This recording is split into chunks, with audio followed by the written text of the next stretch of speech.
The refugee camp stretched across the valley like a wound that would not heal. Thousands of tents made from torn fabric and broken metal stood in crooked rows. The air smelled of smoke and fear. Walked through the narrow paths between shelters, her medical bag hanging heavy on her shoulder. She had been on this planet for 3 months now, and every day felt longer than the last. They were not easy to help. They were tall creatures with gray skin that looked like stone. Their eyes were large and dark, and they watched everything with deep suspicion. When the war destroyed there, they fled to this small moon where the Galactic Council set up camps. Humans were sent to provide aid, but they did not want human help. They took the food and water because they had no choice, but they kept their distance. They never spoke to humans unless they had to. Understood their fear. The universe was not kind to refugees. Too many species had suffered at the hands of those who promised help. Trust was a luxury they could not afford. She stopped near a water station and checked her tablet. Her shift was almost over, but she wanted to make one more round before heading back to the human quarters. The evening light was fading, painting the sky in shades of purple and orange. Most of them had retreated into their shelters. Only a few remained outside, sitting in small groups and speaking in their low, rumbling language. That was when saw the cub. It was small, barely reaching her waist. Its gray skin was lighter than the adult's, almost silver in the dying sunlight. The cub sat alone behind a broken supply crate, half hidden in shadow. At first, thought it was playing with something. Then she looked closer and felt her heart tighten. The cub was tugging at a bandage wrapped around its arm. The white cloth was stained with dark fluid, and the cub pulled at it with tiny claws, making small sounds of pain. It was trying to remove the bandage, but each pull only made things worse. Looked around. No adult were watching the cub. It seemed completely alone. She knew she should not approach. They were protective of their young. If an adult saw a human near a cub, there would be trouble. But the cub was hurting itself. The bandage was clearly too tight and the wound beneath needed proper care. Could not walk away. She moved slowly, keeping her body low and her hands visible. The cub heard her footsteps and froze. Its large, dark eyes locked onto her face, and for a long moment neither of them moved. Could see the fear in those eyes. The cub was ready to run. "It is okay," said softly. She kept her voice gentle, like she was speaking to a frightened child back on Earth. "I am not going to hurt you. I just want to help." The cub did not understand her words. The language was nothing like any human tongue, and most cubs had not learned the common galactic speech yet, but hoped the cub could understand her tone. She hoped it could hear that she meant no harm. She took another step closer. The cub pressed itself against the crate, trembling, stopped and knelt down, making herself smaller. She pointed at the bandage on the cub's arm, then at her own medical bag. "I can fix that," she said. "It will not hurt, I promise." The cub looked at the bandage, then back at. Something in its eyes changed. The fear was still there, but now there was something else too. Curiosity, maybe, or hope. Opened her bag slowly and pulled out a small pair of scissors. The cub flinched at the sight of them but made no sudden moves. She showed the cub the scissors, then pretended to cut the air with them. She pointed at the bandage again. "I will cut the old one off," she explained. "Then I will put a new one on, a better one. It will feel much better." The cub watched her with those wide, dark eyes, waited. She knew she could not rush this. The cub had to decide on its own. Seconds passed. They felt like hours. Then slowly the cub extended its arm toward her.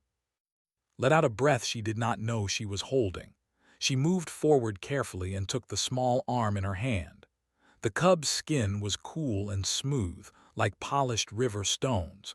She could feel it trembling beneath her fingers. "You are very brave," she whispered. She cut the old bandage away with gentle snips. The wound beneath was not serious, just a deep scratch that had gotten infected. Someone had wrapped it too tightly, cutting off the blood flow.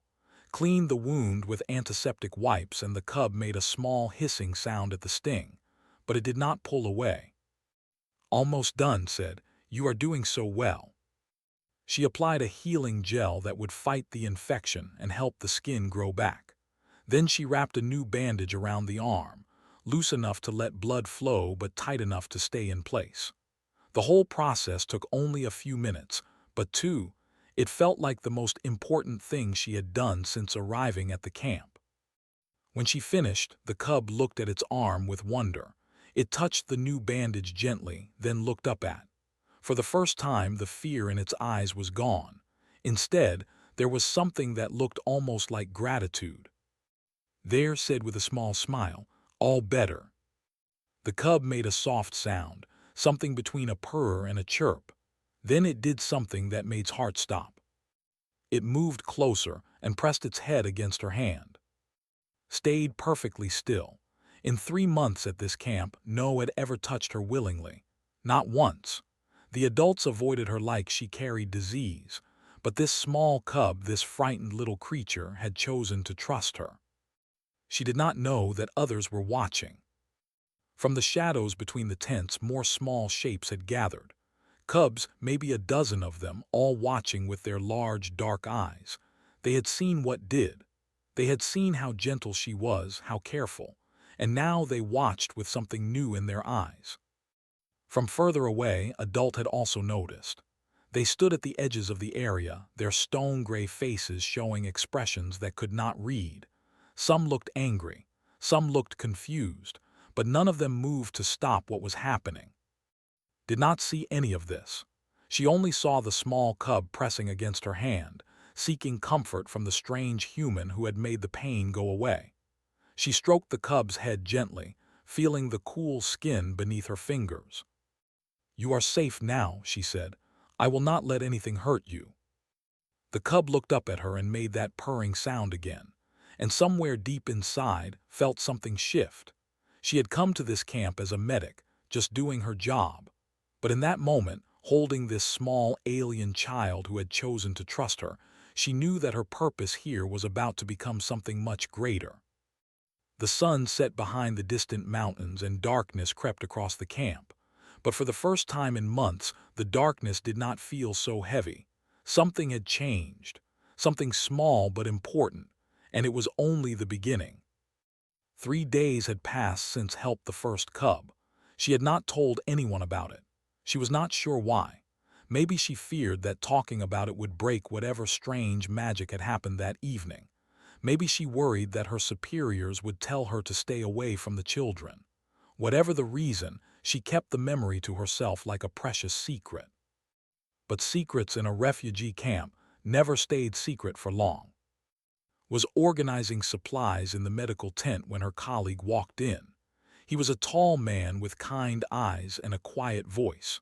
They had worked together for 2 months and trusted him more than anyone else in the camp.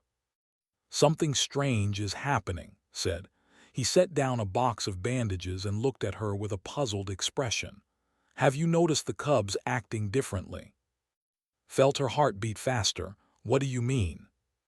"They keep gathering near the human sections," said. "Just sitting there, watching. The adults try to call them back, but the cubs do not listen. It is like they are waiting for something." Said nothing. She knew exactly what they were waiting for. They were waiting for her. That evening took her usual route through the camp. The sun was low, casting long shadows across the dusty ground. She walked past the water station, past the food distribution center, and toward the area where she had found the first cub. Her hands were sweating, and her heart pounded in her chest. She did not have to wait long. The first cub appeared from behind a pile of crates, recognized it immediately. The new bandage was still on its arm, clean and white against the silver-gray skin. The cub saw her and made that soft purring sound she remembered so well. "Hello, little one," said gently. "How is your arm feeling?" The cub moved toward her without fear. It pressed against her leg like a cat seeking warmth, smiled and reached down to stroke its head.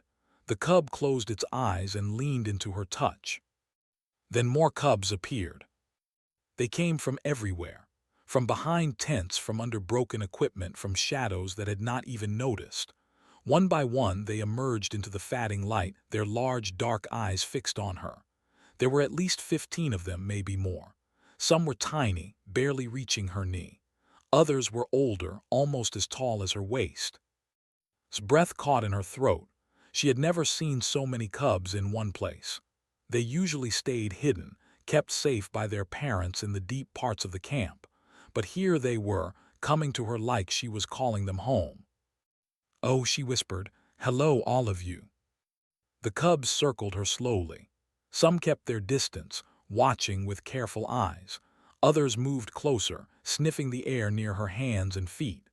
One small cub reached out and touched her sleeve, then quickly pulled back as if afraid of being caught.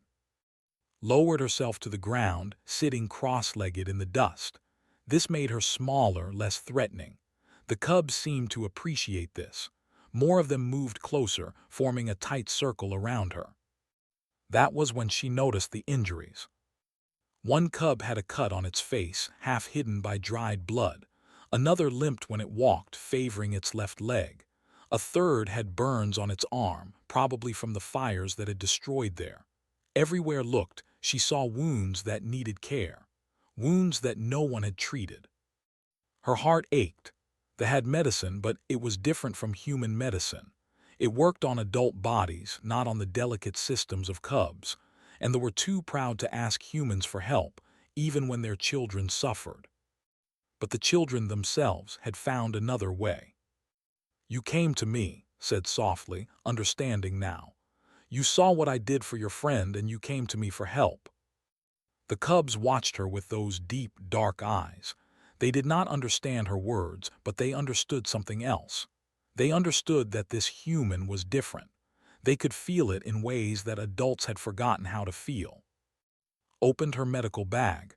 "Okay," she said, "let me see what I can do." She worked slowly and carefully. The cub with the cut face came first, cleaned the wound with gentle hands, speaking softly the whole time. The cub trembled but did not pull away. When she applied the healing gel, it made a small sound of surprise at the cool feeling. When she placed a small bandage over the cut, the cub touched it with wonder. Next came the limping cub. Its leg had a deep bruise, probably from falling during the escape from there. Could not heal it completely, but she wrapped it in a supportive bandage that would help it walk without pain. The cub tested its leg and made a happy chirping sound when it could move more easily. One by one, the cubs came forward. Some had small wounds. Others had infections that needed cleaning. A few just wanted to be close to her, to feel her gentle touch and hear her soft voice. Helped them all. She used every bandage in her bag, every tube of healing gel, every wipe and every patch. She worked until her hands were sore and her back hurt from bending. Through it all, she did not notice the adults gathering in the shadows. Found her an hour later. He stopped at the edge of the circle of cubs, his eyes wide with shock. He breathed, "What is happening?" Looked up from bandaging a small cub's hand. She saw, and beyond him, she saw the adults. There were dozens of them now, standing in silence, watching. Their stone-gray faces showed no expression, but their eyes were fixed on her with an intensity that made her skin prickle. "I am just helping them," said. Her voice was calm, but inside she was terrified. She did not know what the adults would do. She did not know if she had broken some law or crossed some line that should never be crossed. One of the adults stepped forward. It was tall, taller than the others, with deep lines carved into its face that might have been age or might have been scars. It spoke in the common galactic language, its voice like stones grinding together. "Human, what are you doing with our young?" Stood slowly. The cubs pressed against her legs as if trying to hide behind her. She kept her voice steady. "They were hurt," she said simply. "I helped them." The tall looked at her for a long moment. Then its eyes moved down to the cubs clustered around her. It saw the fresh bandages, the clean wounds, the cubs who no longer showed pain on their faces. Something flickered in those dark eyes. Something that could not name. "Our medicine does not work well on cubs," they said.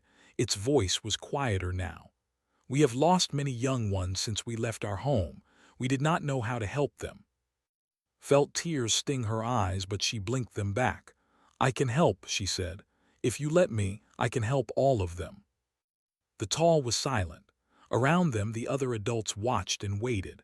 The cubs stayed close to, their small bodies warm against her legs. The moment stretched out, long and fragile. Then the tall did something that no one expected. It lowered its head, a gesture that had learned was the way of showing respect. We have been wrong about humans, it said. We thought you were like the others. We thought you only wanted to use us, but our children see something we do not. They see your heart. Did not know what to say. She just stood there, surrounded by cubs, feeling the weight of the moment settle over her like a warm blanket. What is your name, human? The tall asked. She said, my name is. The nodded slowly. I am the elder of this camp section. From this day you are welcome among us, not as a helper from outside, as a friend. Felt the tears spill down her cheeks. She could not stop them and she did not try. Thank you, she whispered. I will do everything I can for your children, I promise. Looked at the cubs one more time. Then it turned and walked back to the other adults. They parted to let it through and then they followed, disappearing into the growing darkness. But before they left, several of them looked back at, and in their eyes she saw something that had not been there before. Hope walked over and stood beside her. He looked at the cubs still gathered around her feet, then at its tear-stained face. He did not say anything. He just put a hand on her shoulder and squeezed gently. I think, he said quietly, that things are about to change around here. Nodded, she looked down at the cubs, at their trusting eyes and small hands reaching for her. She did not know what the future would bring. She did not know what challenges waited ahead, but she knew one thing for certain. These children had chosen her, and she would never let them down. Word spread through the camp like fire through dry grass. The human woman who healed cubs, the strange creature with soft skin and warm hands who made pain go away. Every section of the camp heard the story. Some did not believe it. Some were angry, but the cubs believed, and that was what mattered. Woke before sunrise on the 7th day. She had barely slept. Every night she dreamed of small gray hands reaching for her, of dark eyes filled with trust. Every morning she woke with the same feeling of purpose burning in her chest. Today would be another long day. She was ready. She gathered her supplies and left her tent. The sky was still dark, painted with the last stars of night. The air was cold and sharp, biting at her exposed skin. She pulled her jacket and walked toward the center of the camp. She was not alone for long. The first cubs found her before she reached the water station.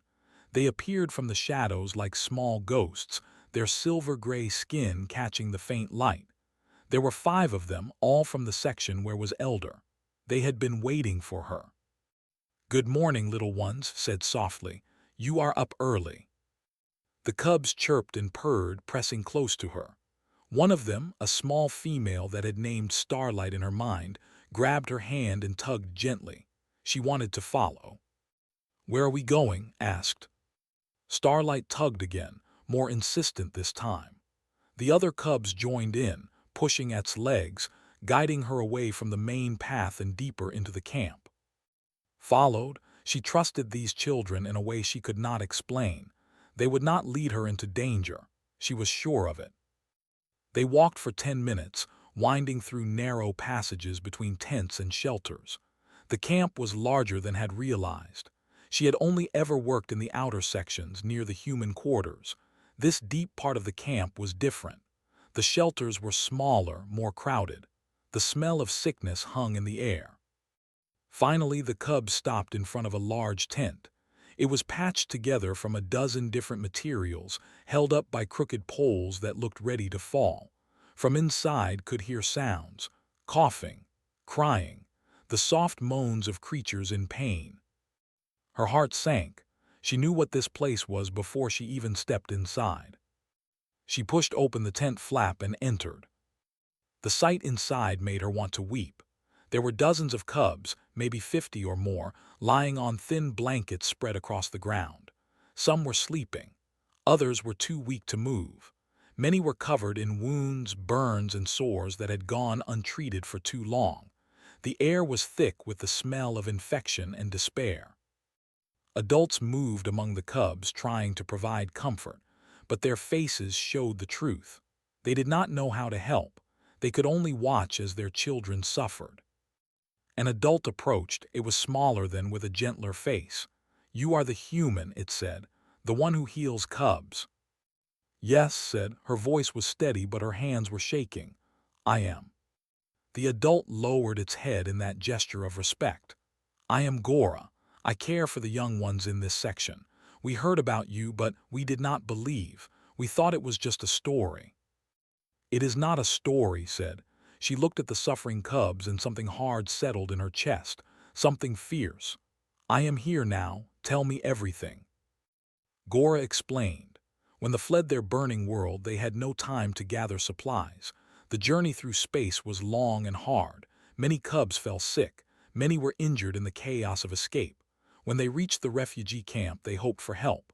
But the medicine provided by the Galactic Council was designed for adult bodies. It was too strong for cubs. Sometimes it helped. Sometimes it made things worse. They had stopped using it on their young. So the cubs suffered in silence, hidden away in the deep parts of the camp, dying slowly where no one could see. Until now. Set down her medical bag and rolled up her sleeves. "I need more supplies," she said. "Much more than I have, but I will start with what I can do today. Bring me the sickest ones first." She worked without stopping. Hours passed like minutes. Cubs were brought to her one after another, and she treated each one with the same careful attention. She cleaned wounds, applied medicine, wrapped bandages.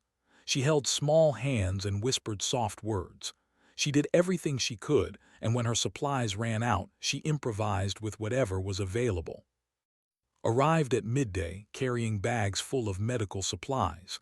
Someone had told him where was. He did not ask questions. He just knelt beside her and started helping. "How many?" he asked quietly. "Too many," replied, "but we will save as many as we can."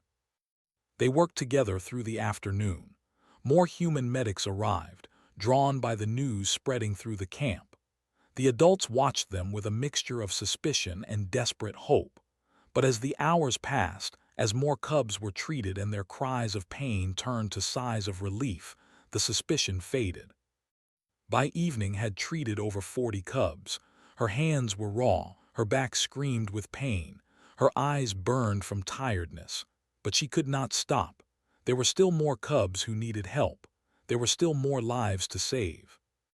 A commotion at the tent entrance made her look up. Elder was pushing through the crowd of adults, its face dark with worry. Said, "You must come, there is trouble." Stood on legs that felt like water. "What kind of trouble?" "The council," said. "The Galactic Council representatives. They have heard about what you are doing. They are not happy." Felt a chill run down her spine. The Galactic Council controlled the refugee camps. They made the rules. They decided who received help and who did not. And they did not like it when humans acted without permission. "What do they want?" asked. "They want to see you," said. "Now." Looked at the cubs around her, the small faces watching with trust, the hands reaching out for her. She looked at and the other medics who had come to help. "I will go," she said, "but I will come back, I promise." She followed out of the tent and through the camp. The walk felt endless. Her mind raced with fear and anger and determination. She did not know what the council would say. She did not know what punishment waited for her. But she knew one thing. She would not stop helping these children, no matter what anyone said. The council building was at the edge of the camp, a clean white structure that looked out of place among the tattered tents. 2 guards stood at the door, their faces hidden behind helmets. They stepped aside as approached. Inside, 3 representatives sat behind a long table. They were not human, did not recognize their species. They were tall and thin, with blue skin and cold eyes. They looked at her like she was an insect that had crawled into their clean room. "You are the human called," one of them said. It was not a question. "Yes," said. She stood straight and met their eyes. "You have been treating cubs without authorization," the second representative said. "This is a violation of camp protocol. Medical treatment must be approved by the council first." Felt anger rise in her chest, but she kept her voice calm. "The cubs were dying. I did what I had to do." "That is not your decision to make," the third representative said. "You are a guest in this camp. You follow our rules." Took a deep breath. She knew that fighting with words would not help. She needed a different approach. "The cubs trust me," she said quietly. "They do not trust anyone else. Not your medicine, not your doctors, only me. If you stop me from helping them, they will keep dying. Is that what you want? Do you want the galaxy to know that the Galactic Council let children die because of protocol?" The representatives looked at each other. Something passed between them, some silent communication that could not read. Finally, the first representative spoke. "You will continue your work," it said, "for now, but you will report to us every day. You will follow our guidelines, and if you cause any more trouble, you will be removed from this camp." It was not a victory, but it was enough. "Thank you," said. She did not feel grateful, but she knew how to play the game. "I will follow your rules." She turned and walked out of the building, was waiting outside, its face anxious. "What did they say?" asked. Looked up at the stars appearing in the darkening sky. "They said I can continue," she said, "for now." Made a sound that might have been relief. "Then we still have hope." Nodded. She was tired beyond words. She was scared of what tomorrow might bring. But she was not broken, not even close. "Let us go back," she said. "The children are waiting." 2 weeks passed. The healing tent, as the cubs called it, grew larger every day. What started as a single patched shelter became a complex of tents and workspaces. Human medics worked alongside adults, learning from each other. Supplies arrived sent by organizations that had heard about the work being done. The dying cubs began to live. The suffering began to heal. Barely slept. She worked from first light until deep into the night, moving from cub to cub, treating wounds and infections and broken bones. Her hands became expert at adjusting doses for small bodies. Her eyes learned to read the subtle signs of illness in gray alien faces. She became something more than a medic. She became a bridge between two worlds. But not everyone was happy about the changes. The trouble started on a cold morning when the rain fell in sheets from a dark sky. Was in the main tent, teaching a young adult named Sira how to clean infected wounds. Sira was one of the first to volunteer as a helper. She was quick to learn and gentle with the cubs, and had grown fond of her. A loud crash made them both jump. The tent flap was thrown aside, and a group of adults stormed in. At their head was a massive with scars covering half its face. Its eyes burned with anger as it searched the tent until it found. "You," it growled, "you are the one corrupting our young." Stood slowly. Her heart pounded, but she kept her face calm. "I am helping them, not corrupting them." The moved closer. It towered over her, its shadow swallowing her completely. "Our cubs follow you like lost animals. They listen to your words more than the words of their elders. They are forgetting who they are, forgetting our ways." Did not back down. "Your ways were letting them die." The words hung in the air like a blade. The froze. Behind it, the other adults shifted uncomfortably. Some looked angry, others looked ashamed. "You dare speak to me this way," they said. Its voice was low and dangerous. I was a warrior on our. I killed enemies of our people before you were born. And you, a small soft creature, think you can tell me about our ways." "I think your cubs were dying and no one was helping them," said. Her voice did not shake. "I think you were so caught up in your pride and your fear that you could not see what was right in front of you. I think your children are alive today because I did what you could not do." Raised its hand. For a terrible moment thought it would strike her. She braced herself for the blow. But the blow never came. A small shape darted between them. It was Starlight, the little female cub who had first led to the healing tent. She stood in front of, her small body trembling, her arms spread wide. And she made a sound. It was a word, a single word in the language. Did not know what it meant, but she saw the effect it had on the adults. They froze. Its raised hand fell to its side. The anger in its eyes flickered and changed to something else, something like pain. More cubs appeared. They came from every corner of the tent, gathering around in Starlight. They stood in a protective circle, their small faces fierce and determined. Some of them bore the bandages had wrapped.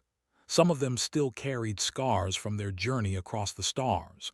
But all of them stood together, united in their choice. "They protect her," one of the adults whispered. "The cubs protect the human." Stared at the scene before it. The massive warrior, by countless battles, looked at the small children who had placed themselves between their elders and a single human woman. Something broke behind those fierce eyes. "What did the cub say?" asked softly. Sira answered, her voice thick with emotion. She said, "Mother." In our language, the word for one who protects and heals and gives life. She called you mother. Felt tears running down her face. She did not try to stop them. She looked at Starlight, at the small brave cub who had just changed everything with a single word. "I am not their mother," said. "I could never replace what they lost." "No," Sira said, "but you have become something new, something we do not have a word for. You love them without wanting anything in return. You heal them without asking for thanks. You give them hope without demanding loyalty. Our cubs have never known such love from outside our kind. They do not know how to name it, so they use the closest word they have." Had not moved. The warrior stood like a statue, looking at the cubs who had chosen to stand against their own elder. Finally, it spoke. "I came here to end this," said. "I came to take back our cubs and drive out the human influence. I thought I was protecting our people." It paused and looked at with different eyes. "I was wrong." Wiped her tears. "You were not wrong to protect your people," she said gently. "You were just afraid. I understand fear. I have been afraid every day since I came to this camp. Fear of failing, fear of not being enough, fear of losing the children I have grown to love." Was silent for a long moment. Then it did something that made every in the tent gasp. It lowered itself to one knee, bringing its face level with. "Teach me," said. "Teach me how to help our cubs the way you do. I have spent my life fighting enemies outside. I do not know how to fight the enemies inside, the sickness, the pain, the wounds that do not bleed." Reached out and placed her hand on shoulder. The warrior flinched at the touch but did not pull away. "I will teach you everything I know," said. "But you must teach me too. I do not know your language, I do not understand your customs. I heal bodies, but I cannot heal spirits. For that, the cubs need their own people. They need you." Looked at her hand on its shoulder, then up at her face. Something new was in those warrior eyes, respect, and something more, understanding. "Then we will learn together," said. The tension in the tent broke like a fever. The angry adults relaxed their postures. Some of them moved closer, curious now instead of hostile. The cubs cheered and danced around, and their small voices filling the air with joy. Appeared at the tent entrance, his face pale with worry. He had clearly heard about the confrontation and come running. But when he saw the scene inside, his worry melted into confusion. "What happened?" he asked. "I heard there was trouble." Smiled through her tears. "There was," she said, "and now there is not. We have a new helper." Rose to its feet and looked at. "I was wrong about humans," the warrior said. "Your people have shown us something we had forgotten. Strength does not only come from weapons and walls. Sometimes the greatest strength is gentle hands and an open heart." Blinked, he looked at, and she nodded. "Welcome to the healing tent," said Tu. "We have a lot of work to do." The rest of the day was unlike any before. Worked alongside the human medics, its massive hands surprisingly gentle when handling the cubs. Other adults joined in, those who had come ready to fight now staying to learn. By evening, the healing tent had more helpers than ever before. That night sat outside watching the stars. She was exhausted in body but full in spirit. Starlight sat beside her, the small cub pressed against her side for warmth. Other cubs gathered nearby, sleeping in peaceful piles. Starlight said, it was still the only word the cub knew in the common language, but the way she said it carried more meaning than any speech. I am here, said softly. I will always be here. She looked up at the stars, at the vast darkness sprinkled with light. Somewhere out there was Earth, the world she had left behind. Somewhere out there were the burned remains of the two worlds, both lost in different ways. But here, in this small camp on this small moon, something new was being born.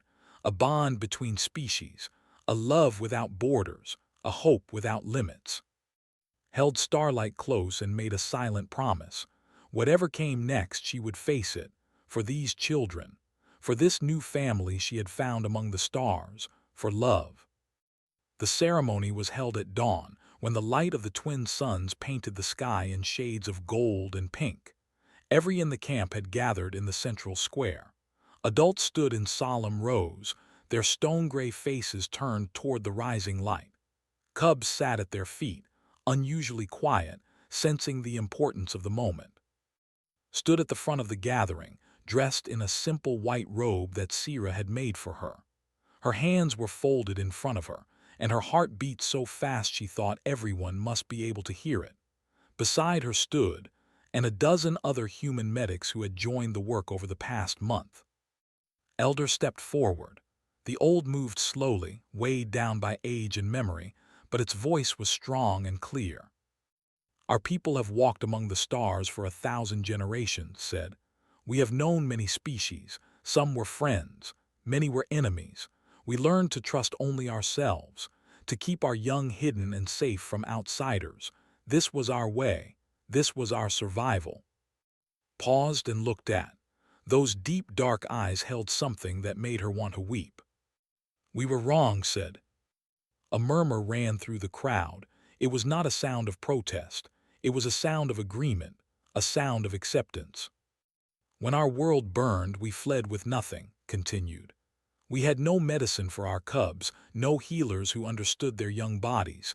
We watched our children suffer. We watched them die, and we were too proud to ask for help. Turned to face the crowd fully. Then one human woman saw a cub in pain. She did not ask permission. She did not follow rules. She simply helped. And when more cubs came to her, she helped them too. She did not care that we had rejected her kind. She did not care that we had called her people weak and soft. She only cared about our children. Felt tears rolling down her cheeks. She did not wipe them away. They were not tears of sadness. Today, we gather to honor this human, said. Today, we ask something that no has ever asked of another species. We ask the humans to become guardians of our young. The crowd stirred. Cubs whispered to each other with excitement. Adults stood, their faces solemn with the weight of what was happening. Turned back to and extended a hand. In its palm sat a small object. It was a pendant made of polished stone, carved in the shape of a cub. Symbols did not recognize were etched into its surface, glowing faintly with inner light. This is the mark of the cub guardian, said. For 1,000 generations only have worn it. It is our most sacred trust, the promise to protect the young above all else. Today, for the first time in our history, we give it to one who is not. Stepped forward. Her legs felt weak, but she did not stumble. She reached out and took the pendant in her hands. It was warm, warmer than the morning air, as if it held its own small fire inside. Of Earth, said, do you accept this trust? Do you swear to protect our young, to heal them when they are hurt, to comfort them when they are afraid? Do you swear to love them as your own, to teach them with patience, to guide them with wisdom? Looked at the pendant in her hands. She thought of all the cubs she had helped. Starlight, who still followed her everywhere. The small ones who called her mother in their own language. the sick ones who had been healed, the dying ones who now lived. "I swear," said, her voice was clear and strong. "I swear on my life, I swear on my heart, I swear on everything I am and everything I hope to be, I will protect your children, always." Nodded slowly. It took the pendant from her hands and placed it around her neck. The moment the stone touched her chest, felt something, a warmth that spread through her body, a connection that went beyond words. It was as if 1,000 voices whispered welcome in her mind, as if the spirits of 1,000 generations of mothers and fathers had reached out across time to embrace her. "Rise of Earth," said, "first human cub guardian, may your hands always heal, may your heart always love, may your light never fade." The crowd erupted in sound. Adults raised their voices in a chant that shook the ground beneath feet. Cubs ran forward, swarming around her, their small hands reaching up to touch the pendant, to touch her face, to hold any part of her they could reach.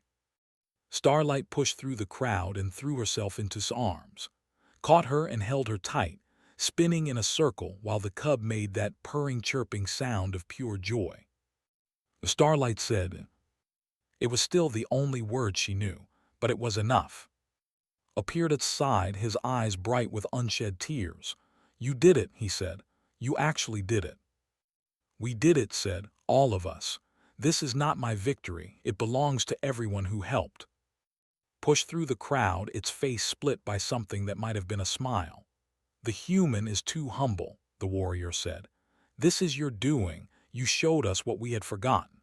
You reminded us that love is not weakness, that gentleness is not surrender, that sometimes the bravest thing is to open your heart instead of raising your fist." More gathered around her. Adults who had once looked at her with suspicion now looked at her with respect. Some even reached out to touch her hand, a gesture of deep trust among their people. The Galactic Council representatives watched from the edge of the crowd. Their blue faces showed no expression, but they did not interfere. After the first confrontation, had submitted daily reports as ordered. She had followed every rule they set, and the results spoke for themselves. The mortality rate among cubs had dropped by 80%. The refugee camp had become a model for cooperation. The council could not argue with success. The celebration continued through the morning and into the afternoon. There was food, shared between and human for the first time. There were songs, the rumbling voices of the blending strangely with the lighter tones of the human medics. There were stories, passed between species, building the beginning of a shared history. As the afternoon faded into evening, found herself sitting on a small hill at the edge of the camp. Starlight was asleep in her lap, exhausted from the day's excitement. Other cubs lay scattered around her, forming a protective ring even in sleep. Climbed the hill and sat beside her. For a long moment, neither of them spoke. They just watched the twin suns set behind the distant mountains. "You have changed us," said finally.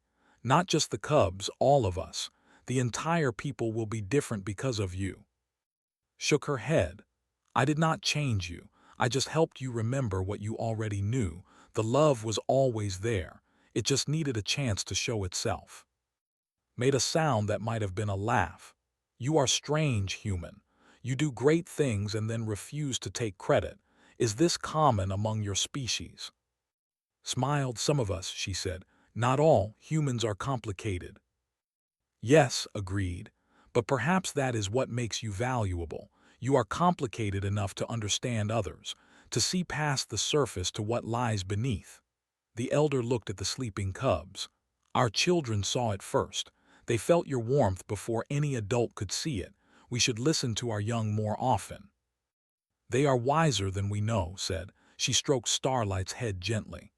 "They do not care about old fears or ancient grudges. They only care about who is kind, who is gentle, who makes them feel safe." "And you make them feel safe," said. "That is worth more than all the medicine in the galaxy." The last light faded from the sky, and stars appeared in their countless millions. Somewhere out there were worlds would never see, species she would never meet. But she was not thinking about the vastness of the universe. She was thinking about the small, warm weight in her lap, the sleeping cubs around her, the new family she had found in the most unlikely place. Rose to leave but paused. "What will you do now, Cub Guardian?" Looked up at the stars, then down at Starlight's sleeping face. "I will stay," she said, "for as long as I am needed, for as long as there are children who need help. This is where I belong now. This is my home." Nodded satisfied. "Then welcome home of Earth. May you always know peace." The elder walked away, disappearing into the darkness. Sat alone on the hill, surrounded by sleeping cubs, wearing the pendant of the Cub Guardian against her heart. She had come to this camp as a simple medic. She had found something greater than she ever imagined. Not just purpose, not just meaning, but family, love, home. And it had all started with one small cub, tugging at a bandage, looking for someone to take the pain away. The stars wheeled overhead in their endless dance. The cub slept peacefully at her feet, and smiled, knowing that whatever challenges tomorrow might bring, she was ready. She was home. She was exactly where she was meant to be.